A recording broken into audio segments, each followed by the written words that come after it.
صحابی ہیں، کاتب وحی ہیں، حضور کے برادر نسبتی ہیں، صالح ہیں، ام حبیبہ بہن ہے ان کی جو حضور کی زوجہ محترمہ ہے، ان کا مقام بہت بلند ہے، لیکن ہم انہیں خلفائے راشدین میں شامل نہیں کرتے، اس لیے کہ ان کا جو خلافت کو اختیار کرنا یا حکومت اختیار کرنا یہ قبائلی عصبیت کی بنیاد پر تھا، باہمی مشورے کی بنیاد پر نہیں تھا۔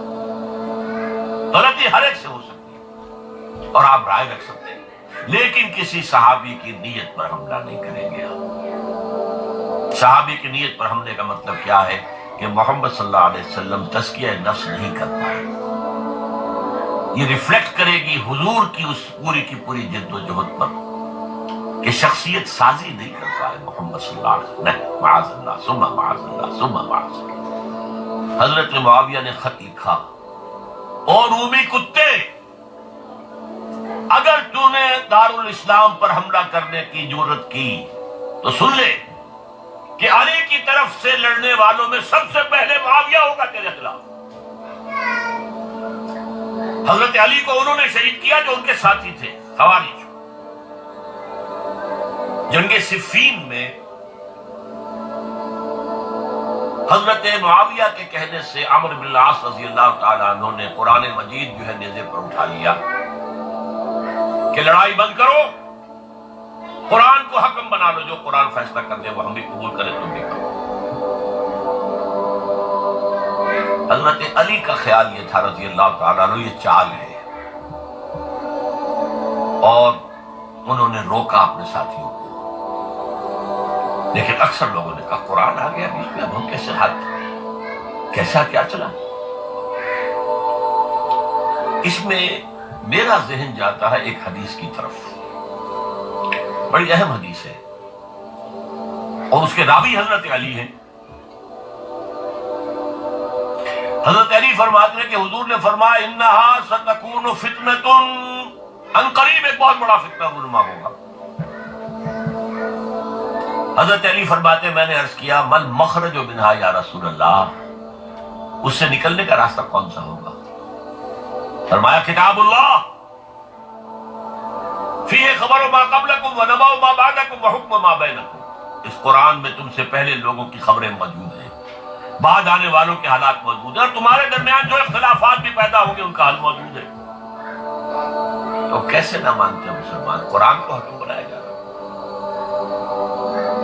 بہرحال اس کے نتیجے میں جو بھی ہوا ہے یہ اب تاریخ کا معاملہ ہے، میں اس کی تفصیل میں نہیں جانا چاہتا، مسئلہ حل نہیں ہو سکا، لیکن حضرت علی کی خلافت جو ہے ان کے ہاتھ پر بیعت ہو گئی تھی، وہ چلی، لیکن 4.5 برس سوائے خانہ جنگی کے اور کچھ نہیں۔ وہ جو قافلہ آگے چل رہا تھا سیل رواں، وہ 1 انچ بھی آگے نہیں بڑھا۔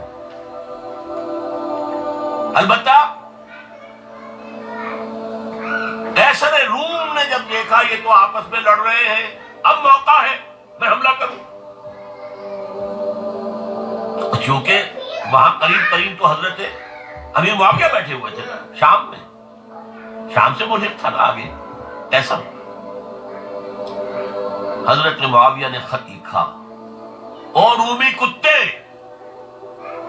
اگر تو نے دارالاسلام پر حملہ کرنے کی جرت کی تو سن لے کہ علی کی طرف سے لڑنے والوں میں سب سے پہلے معاویہ ہوگا تیرے خلاف۔ لہذا اس نے جرت نہیں کی۔ بہرحال حضرت علی کو شہید کرنے والے تھے ایکسٹریمسٹ جو خود ان کے اپنے ساتھیوں میں سے تھے۔ انہوں نے کہا وہ کہاں حکم کیوں مانا؟ ان الحکم الا للہ، اللہ کے سوا کسی کا حکم نہیں، قرآن حکم نہیں ہے، کیوں مانا تم نے؟ اور اگر مانا تھا تو اب حکم کے بعد کیوں نہیں مانتے؟ چھوڑ دو خلافت۔ بہرحال یہ کہلاتے ہیں خوارج، جنہوں نے بغاوت کی ہے حضرت علی کے ساتھیوں میں سے۔ ان میں سے 3 نے بیٹھ کے طے کیا، یہ 3 جو در حقیقت بڑے شخص ہیں، یہ اس وقت امت جو ہے ان کی وجہ سے اس مشکل میں پڑی، ان تینوں کو قتل کر دیں۔ فلاں دن صبح فجر کی نماز کے وقت ایک شخص وہاں جائے گا، ایک شخص وہاں جائے گا، ایک شخص وہاں جائے گا، اور فجر کی نماز میں قتل کر دو۔ ابن ملجم آیا، حضرت علی پر وار کیا، وار کاری ثابت ہو۔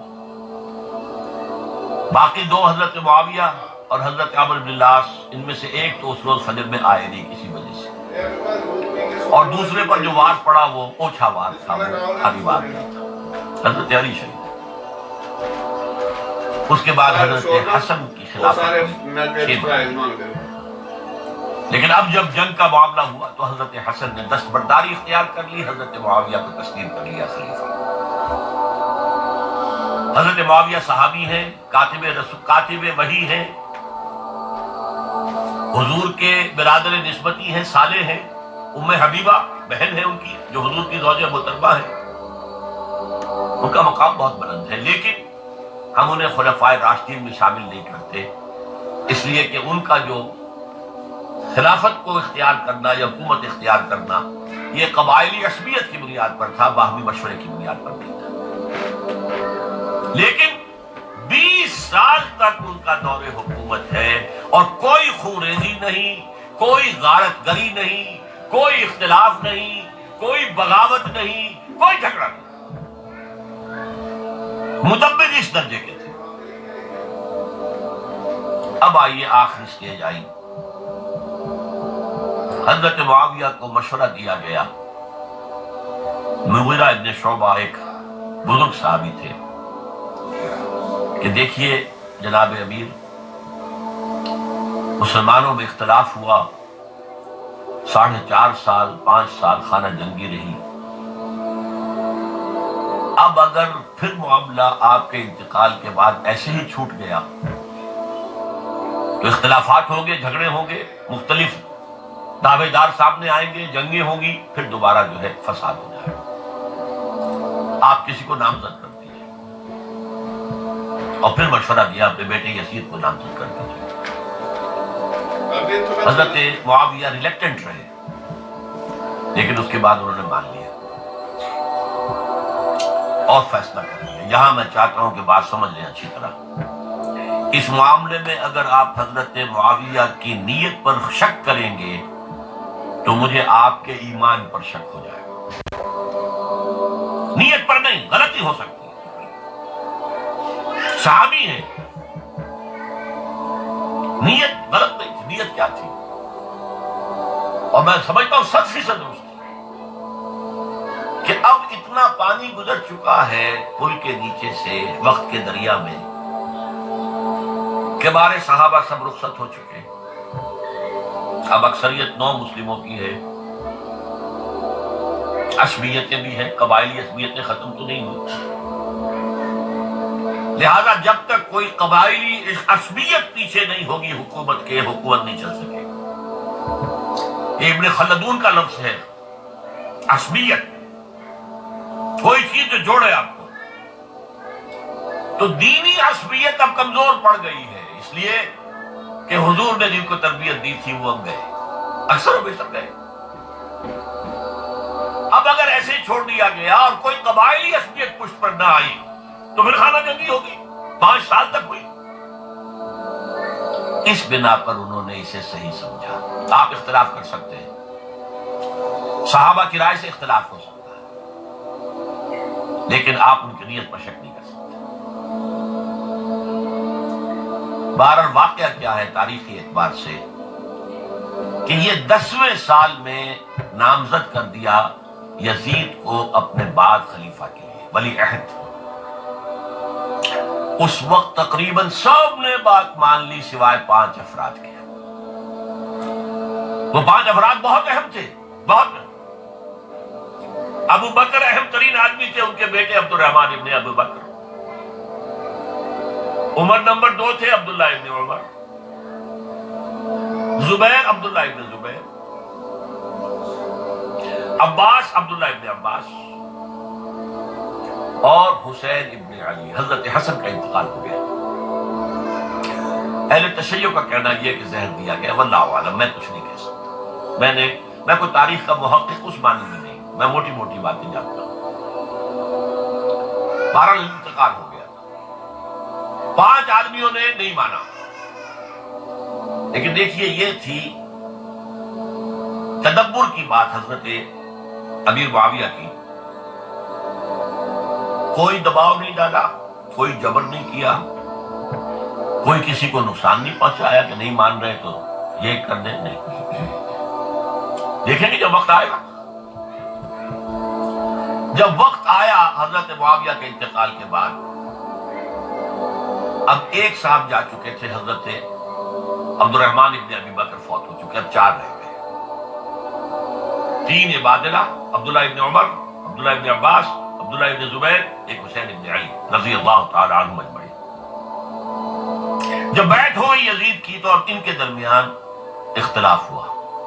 یہ بات اچھی طرح سمجھ لیجئے، تاریخی حقائق، موٹے حقائق کو چھوڑ کر باریکیوں میں جب پڑھتے ہیں تو معاملہ غلط ہو جاتا ہے. موٹے حقائق کو سمجھیے. 2 ایک طرف ہو گئے، 2 ایک طرف ہو گئے. عبداللہ ابن عباس کی رائے ہوئی کہ اگرچہ یہ غلط کام ہوا ہے، یہ قیصر و کسریٰ کی سنت پر عمل ہو رہا ہے، لیکن یہ ایسی بڑی بات نہیں ہے کہ خون ریزی شروع کر دی جائے اور امن و امان ختم ہو جائے. یہی بات عبداللہ ابن عمر کی ہو گئی. یہ 2 تو اکٹھا ہو گئے. مصلحت کہہ دیں جو بھی سمجھے، لیکن نیت پر حملہ نہیں کر سکیں گے. دیانت انہوں نے یہ سمجھا کہ اب جب کہ ہو گیا معاملہ تو ٹھیک ہے. حرام مطلق تو کہیں نہیں لکھا ہوا قرآن کے اندر کہ بیٹا نہیں ہو سکتا، کہیں نہیں لکھا ہوا. 12 ان 2 کی رائے یہ ہوئی کہ اگرچہ کام غلط ہے لیکن اتنا غلط نہیں ہے کہ اس کو چیلنج کیا جائے اور اس سے جو ہے خانہ جنگی شروع ہو جائے اور فساد شروع ہو جائے. 2 کی رائے یہ ہوئی کہ نہیں، we have to challenge it come what may. Abdullah ابن زبیر، حسین ابن علی رضی اللہ تعالی عنہما یا عنہم، تو یہ 2 علیحدہ. ان 2 میں اب اختلاف ہوا. عبداللہ ابن زبیر کی رائے یہ تھی کہ یہی مقیم رہو مکے میں، حجاز میں، مکے اور مدینے میں، یہاں سے ریزسٹنس موومنٹ ہم شروع کریں، کیونکہ یزید کی خلافت تو دمشق میں تھی، بہت دور. حضرت حسین کو خطوط آ رہے تھے کوفے سے. کوفہ حضرت علی کا صدر مقام رہا تھا، اور جن سبائیوں نے فتنہ پیدا کیا تھا حضرت عثمان کے خلاف، وہ بھی وہیں آباد تھے. انہوں نے خطوط کا تاکہ باندھ دیا، آپ آئیے ہم آپ سے بیعت کریں گے اور کھڑے ہوں گے اور مقابلہ کریں گے اور اس یزید کی حکومت ختم کریں گے. ڈاک کے تھیلے بھرے ہوئے. حضرت حسین نے فیصلہ کیا کوفے جانے کا، بہت روکا. عبداللہ ابن عباس بہت ان سے بزرگ تھے عمر میں، اور ویسے بھی ایک اعتبار سے نانا تھے، ایک اعتبار سے پردادا تھے. حضرت عبداللہ ابن عباس حضور کے چچا زاد بھائی تھے تو نانا ہو گئے کہ نہیں؟ حضور نانا تھے کہ نہیں؟ اور حضور کے چچا تھے حضرت عباس، ان کے بیٹے ہیں. تو اس اعتبار سے حضرت علی رضی اللہ تعالیٰ عنہ کے کیا ہو گئے؟ چچا. بہرحال میں کچھ گڑبڑ کر رہا ہوں اس وقت. وہ دوڑتے جا رہے تھے کہ حسین خدا کے لیے مت جاؤ، خدا کے لیے مت جاؤ، یہ کوفی تمہارا ساتھ نہیں دیں گے. الکوفی لا یوفی، کوفی وفا نہیں کرتا وعدہ. اور خدا کے لیے اگر جانا ہے اپنے گھر والوں کو یہاں چھوڑنا. بس حضرت حسین پر رضی اللہ تعالی عنہ جو ایک کیفیت تھی، انہوں نے سب باتوں کو نظر انداز کیا. وہاں ہزاروں لوگوں نے مسلم بن عقیل جو حضرت حسین کے نمائندے کی حیثیت سے پہلے گئے تھے، ان کے ہاتھوں پر بیٹھ کیا. وہ خطوط آ رہے تو اور بھی بات پختہ ہو گئی. ابھی راستے ہی میں تھے کہ پتہ چلا کہ ابن زیاد گورنر بن کر آیا ہے، اور اس نے جو وہاں پر تشدد کیا ہے اور ڈنڈا برسایا ہے، سب بیٹھ توڑ کے گھروں میں چھپ گئے. اور مسلم بن عقیل جو ہیں وہ بے یار و مددگار شہید بھی کر دیے گئے. حضرت حسین نے ارادہ کیا کہ واپس ہو جائیں مدینے کی. اب مسلم بن عقیل کے بیٹے جو ہیں، وہ عرب کی ایک غیرت ہے، ایک آنر جسے آج کل کہتے ہیں، ہم اپنے باپ کا بدلہ لیے بغیر نہیں جائیں. اور حضرت حسین کی شرافت اور معلومات، یہ لوگ میرے ساتھ آئے تھے، میرا ساتھ دے رہے تھے، اب میں ان کا ساتھ کیسے چھوڑوں. بہرحال وہ حادثہ فاجعہ ہو کر رہا، اور اس میں سب سے بڑا سبب جو بنا ہے وہ میں چاہتا ہوں جس کی طرف کسی کی نگاہ نہیں گئی۔ افسوس یہ ہے کہ میرا اس پر جو کتابچہ ہے سانحہ کربلا وہ آؤٹ آف پرنٹ تھا، کوشش تھی کہ آج یہاں وہ پیش کیا جاتا، مختصر ترین، لیکن آپ دیکھیں گے کہ کلیئر ہو جاتی ہے ہسٹری۔ دو کتابچے ہیں، شہید مظلوم، میرے نزدیک مظلوم ترین شہید حضرت عثمان رضی اللہ تعالی عنہ، اور سانحہ کربلا، بہت بڑا سانحہ، اس میں کوئی شک نہیں۔ حضرت حسین کے صبر اور مثابرت، استقلال اور شجاعت یہ مثالی ہے تاریخ کے اندر۔ اپنے سامنے جو ہے اپنے ایک ایک کر کے چراغ گل ہو رہے ہیں، خاندان سارا ختم ہو رہا ہے، شیرخوار بچے شہید ہو گئے۔ وہ تو ایک بچہ بیمار تھا، حضرت علی بن حسین زین العابدین رحمۃ اللہ علیہ، وہ بچا ہے، لیکن اصل میں شرافت اور مروت جو ہے وہ بسا اوقات اپنی شرافت کی وجہ سے مار کھا جاتی ہے۔ حضرت حسین سے میرے نزدیک یہ ایک اسٹریٹجک مسٹیک ہوئی کہ جب کوفیوں کا لشکر سامنے تھا تو وہاں کھڑے ہو کر ایک ایک کا نام لے گا، فلاں ابن فلاں، کیا تم نے مجھے خط نہیں لکھا تھا؟ اے فلاں ابن فلاں، کیا تم نے مجھے خط نہیں لکھا تھا؟ سب کے راز فاش کر رہے ہیں، اور دیکھو یہ میرے پاس یہ تھیلے بھرے ہوئے تمہارے خطوں کے موجود ہیں، تم نے مجھے بلایا اور میں آیا۔ یہ بات تھی جس کی بنا پر اب ان کے لیے کوئی چارہ نہیں تھا کہ انہیں شہید کر دیں، ورنہ تو یہ ہمارا بھانڈا پھوڑ دیں گے جا کر یزید کے پاس، تو ہماری کھالیں پھر جائے گی۔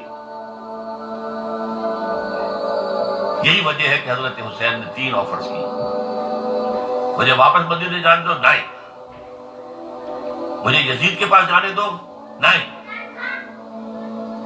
مجھے کہیں اسلامی سرحد پر بھیج دو، میں وہاں پر کافروں سے جنگ کرتے ہوئے زندگی ختم کر لوں گا، نہیں، ہیئر اینڈ ناؤ بیٹھ کرو۔ یہ حضرت حسین کی شرافت، غیرت، حمیت، مروت اس کے خلاف تھا، لہذا انہیں شہید کیا گیا، اور پھر خیموں کو آگ لگائی گئی۔ یہ نوٹ کیجئے کیوں لگائی گئی؟ اگر تو یہ غصے اور انتقام میں اور وینجینس میں ہوتا تو حضرت علی بن حسین زین العابدین کو بھی شہید کرنا چاہیے تھا، نہیں کیا۔ اگر یہ اس طرح کا معاملہ ہوتا تو خواتین کی بے حرمتی ہوتی، نہیں ہوئی۔ یہ خیمے کیوں جلائے؟ تاکہ وہ جو ایویڈنس ہے وہ ختم ہو جائے، ہمارے خلاف یہ جو ڈاکومنٹری پروف لیے پھر رہے ہیں، خیمے جلیں گے اور یہ تھیلے بھی جل جائیں گے اور یہ خود بھی جل جائیں گے اور ہم بچ جائیں گے۔ یہ ہے میرا تجزیہ۔ بہرحال اس میں کوئی شک نہیں کہ تاریخ انسانی کے عظیم حوادث میں سے وہ ہے، اور میرے نزدیک حضرت حسین رضی اللہ تعالیٰ عنہ کا اختلاف کر سکتا ہے، جو چاہے کرے، حضرت حسین سے اختلاف کرے اور اتفاق کرے حضرت عبداللہ ابن عمر، عبداللہ ابن عباس کے ساتھ، تب بھی ٹھیک ہے، اور اگر حضرت عبداللہ ابن عباس اور عبداللہ ابن عمر سے اتفاق کرے اور حضرت حسین ان سے اختلاف کرے، تب بھی شک ہے۔ معصوم کوئی نہیں، ہمارے نزدیک معصومیت خاصہ نبوت ہے، نبوت ختم ہوئی حضور پر، معصومیت ختم ہوئی، غلطی ہر ایک سے ہو سکتی ہے اور آپ رائے رکھ سکتے ہیں، لیکن کسی صحابی کی نیت پر حملہ نہیں کریں گے۔ صحابی کی نیت پر حملے کا مطلب کیا ہے کہ محمد صلی اللہ علیہ وسلم تزکیہ نفس نہیں کر پائے، یہ ریفلیکٹ کرے گی حضور کی اس پوری کی پوری جد و جہد پر کہ شخصیت سازی نہیں کر پائے محمد صلی اللہ علیہ وسلم، نہیں، معاذ اللہ ثم معاذ اللہ ثم معاذ اللہ۔ بہرحال یہ ہے تاریخ کے اعتبار سے ہمارے ہاں جو عظیم ترین ذی الحجہ کے مہینے میں حضرت عثمان شہید ہوئے تھے، 28 ذی الحجہ کو حضرت عمر پر حملہ ہوا تھا، 1 محرم کو ان کی شہادت ہوئی تھی، 10 محرم کو یہ سانحہ کربلا پیش آیا تھا۔ یہ ہماری اس ابتدائی تاریخ کے اہم لینڈ مارکس ہیں جنہیں ہم شہادت کے نام سے جانتے ہیں۔